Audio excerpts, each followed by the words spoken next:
नमस्ते भोजपुरिया जहान। मेरा नाम है रितेश और आप देख रहे हैं सीक्रेट भोजपुरी न्यूज़।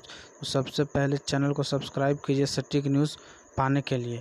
तो बहुत ही रिक्वेस्ट आ रही थी भोजपुरी स्टारों के फैंस के कि आप लोग खाली पावर स्टार पवन सिंह और ट्रेंडिंग स्टार खेसारी लाल यादव पे न्यूज़ बनाते हैं, राकेश मिश्रा पर बनावे नहीं करते हैं। तो लीजिए, राकेश मिश्रा जी के फ़ैन अगर इस वीडियो को देख रहे हैं तो चैनल को प्लीज़ सब्सक्राइब कर लीजिएगा। मैं अब सभी स्टारों के गानों का न्यूज़ बनाऊंगा। तो मैं आप लोगों को बता दूं कि बहुत ही बड़ा खबर आप लोगों के बीच आ चुका है।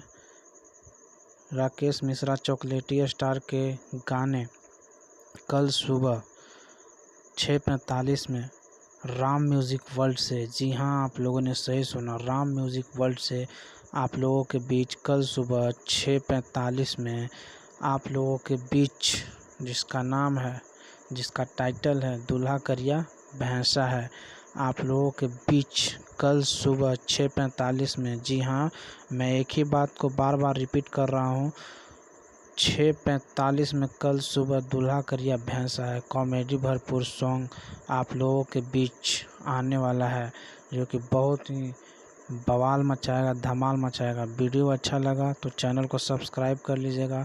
फिर मिलते हैं एक नए वीडियो में, तब तक के लिए धन्यवाद।